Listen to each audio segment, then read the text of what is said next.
G'day world, Andrew Grote and Chris Hogan coming to you live from the Mid Media Studios here at Burleigh Heads for Get Fact Up. And today we're talking about podcasting. Podcasting as a marketing tool. Absolutely. So content marketing tool, yeah. Are we podcasting? We are podcasting right now. We're doing a podcast about podcasting. We are. We're more vodcasting, so video on demand casting. Is that what it is? Yeah. Oh, okay. But of course it is. I actually don't know what pod means. This is from iPod. It's just stuck around since then. Excellent. Cool. Let's get cracking on. So, podcasting as a marketing tool is actually really effective, and I think there's plenty of high-profile entrepreneurs that have been alluding to podcasting as a great way to get out to your audience, and that audio is a great way to engage with your audience, especially during those downtimes that people have, those mundane tasks that people have, throughout their day. So some of those might be, driving to and from work.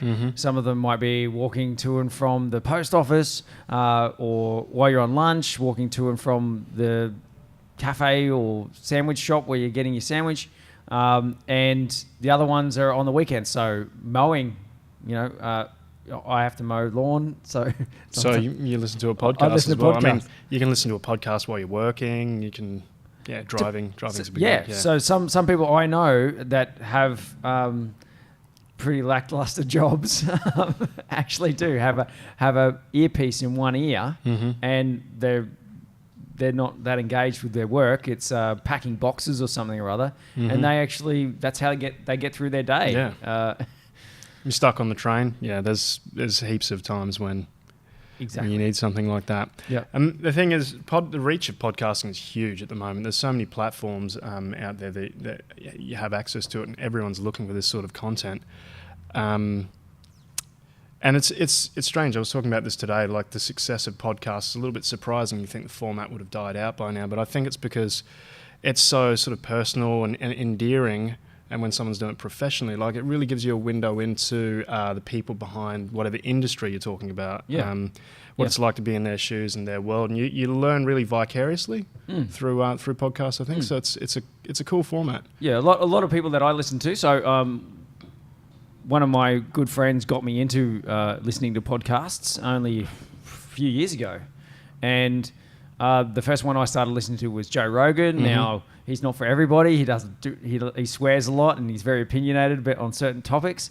But he'd get some really interesting cats on there, and they have great conversation and tell life stories that are just fascinating. Or they're researchers, they're authors, and they're sharing, how they came to write about the book that they wrote. And man, there's some amazing stories that come through. It's funny, like, because you think about these podcasts and you just feel like you're getting smarter listening to them. It doesn't matter what they're talking about. You're like, these are smart people talking. I'm getting smarter listening to this. Yeah. That's just how you, especially Joe Rogan, you feel about that way about him. But most of the time he's just talking about crap. Like, he's just waffling on about stuff. He but really is. You genuinely feel like smarter listening to it. You do. You absolutely do. So there's, so some of the podcasts that I love is Joe Rogan. London Real was the next one that I think I got into, which is fantastic. And then there's Ben Greenfield's Fitness, which is awesome.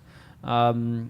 Rhonda Patrick, she's a research scientist and goes heavily into nutrition and is big on mental health and how to improve mental health.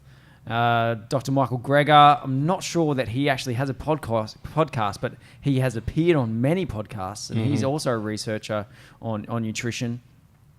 I'm heavily into nutrition. I love nutrition, so I listen to a lot of those types of ones. Yeah. But then there's the business ones, like Tim Ferriss. He's got a great podcast. He's always talking about optimizing time and stuff like that, and the people the guests that he gets on. He's talking to them about how they made the best of their lives and stuff like that. So, I guess there's lots of different niches where people can actually plug into with podcasting. Like, there's already heaps of podcasts out there worldwide. And that's it. Like, it's a lot of people might think there's so much there as it's saturated, but it's not really. No. I mean, the amount of people watching and listening to podcasts doesn't mean saturation, because if you've got a unique podcast, you're not really competing with anyone else. if you have a really general podcast, then maybe you're going to have problems. But yeah, if you have something unique, you're only really creating some space for yourself, and if you're committed to it, you're going to get an audience. Yeah, because everyone, what you're saying is going to be interesting to someone. So let's get on to if you're not listening to podcasts and you happen to be watching this video because you came to it via our YouTube or Facebook channel, then obviously we are producing the video version, which I call vodcasting, and that's great. But if you wanted to listen to the podcast, there's heaps of channels to do that on, and I think there's a whole world of discovery out there for you that you're going to be totally blown away by once you start tapping into those podcasting channels. So what are they? Yeah, I put a couple of the big ones here, like the obvious ones. I would say you don't want to be on all of them. Just find one or two that work well. iTunes is the most obvious one because you say podcast, people just immediately think iTunes. So you kind of have to have a podcast on iTunes if you want to be in podcasting. Yeah. It's not easy to get on. It's a bit of a weird service. So there's all these things that sort of facilitate getting onto iTunes. Yeah. We can talk about that some other time. Yeah. Stitcher.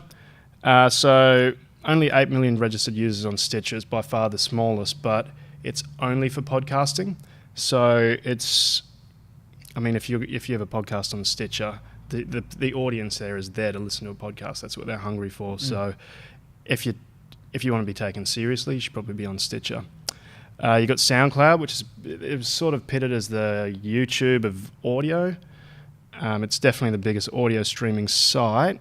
175 million unique listeners. Yeah, right. Yeah, there's a lot of features that are really good about it, like the inline commenting, and you can do a lot with the artwork, and there's messaging and things. My problem with SoundCloud, I got a personal issue with SoundCloud because I used it for a while. They killed all the community features. They pushed the paid too much, so they've really dampened their growth, and they don't get taken quite so seriously now. And it's good to be on, though. It's good to be on. It's easy. And there have certainly been rumours about their financial difficulties as well, and potentially shutting down. So they're running a massive don't loss. Don't put too much effort into that one, maybe. So it's there as an extra thing to be on because it's not that hard. Yeah. But the big one is YouTube, and I'll put some stats here. You got 13 billion registered users. 1.3 billion. 1.3 billion. Yeah. There's a dot between those 1. numbers. 1.3 billion. Yeah. 5 billion videos viewed a day. So there's some serious reach and serious traffic happening on there. And out of all the platforms that we've spoken here, that's definitely the one to be on. It's free. User base is huge. You don't need to be registered or even logged in to watch the videos. Like all the other ones, you have to have an account. So it's really, really accessible. And also, YouTube's owned by Google, so you're exposing yourself to search engines and stuff like that.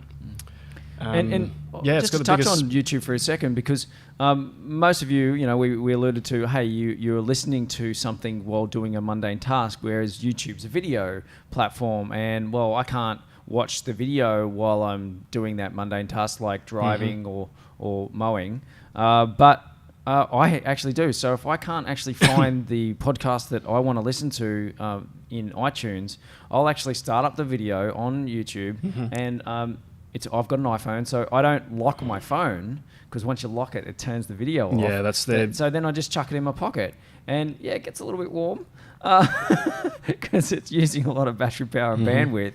But so what? But their answer to that's YouTube Red. YouTube Red's like the next version up. You don't get the ads, and you can lock your phone while listening to it, basically. So that's where they've turned it into an actual streaming service. So everyone's like, I'm not paying for YouTube. Everyone pays for sound. Everyone pays for Spotify. Everyone pays for iTunes and stuff like that. It's not really that much of a jump there. Cool. So, there's heaps of niches out there. There's apps that are probably undiscovered that absolutely anyone could start up a podcast on. And one of the biggest downfalls of podcasts is the fact that it does cost a little bit of money to get started, and it does cost money and time to keep operating. So absolutely we need sponsors. So Joe Rogan, I feel, is probably one of the best examples for sponsors, and Tim Ferriss.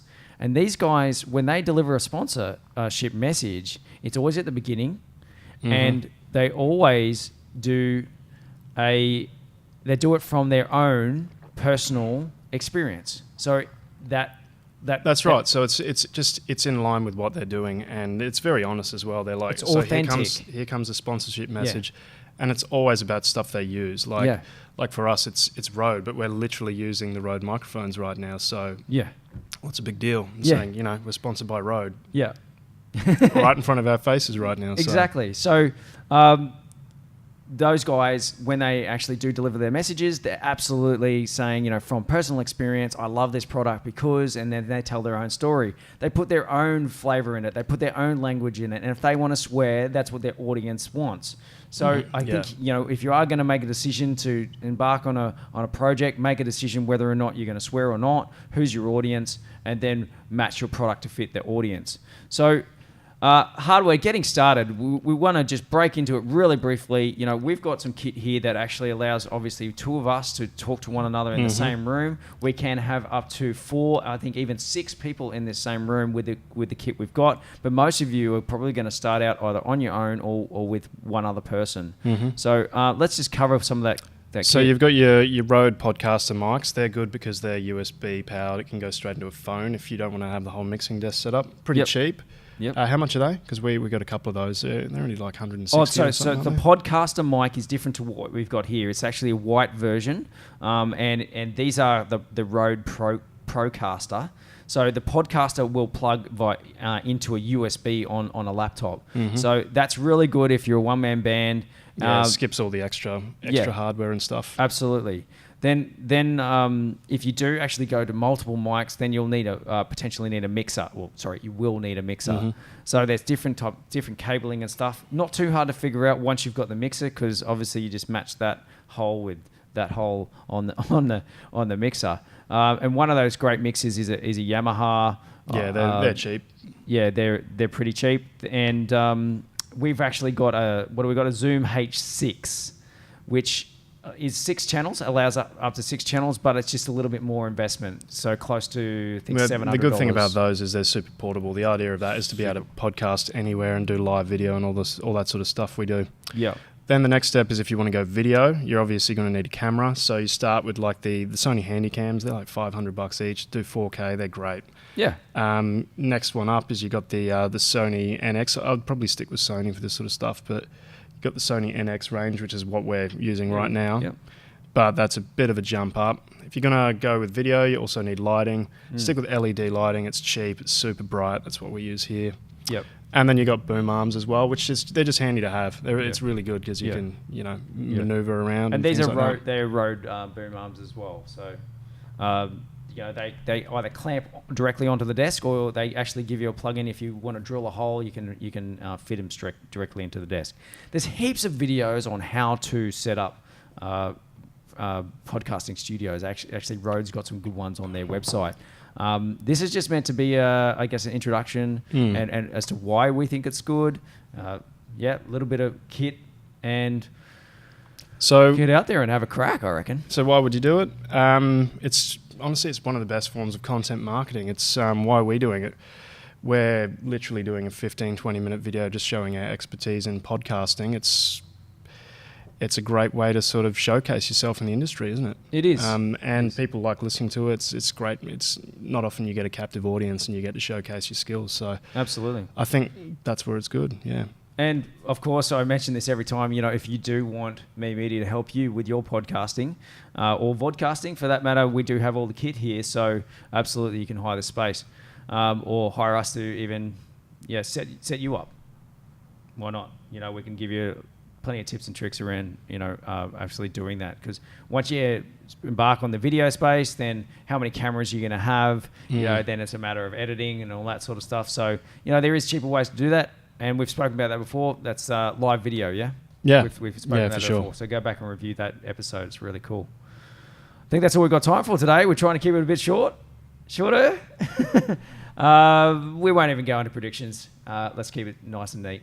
Thanks very much for watching Get Fact Up. Thanks very much, Andrew. No worries. Thank you. And keep watching. We are on YouTube, Facebook, and our website is memedia.com.au. Cheers.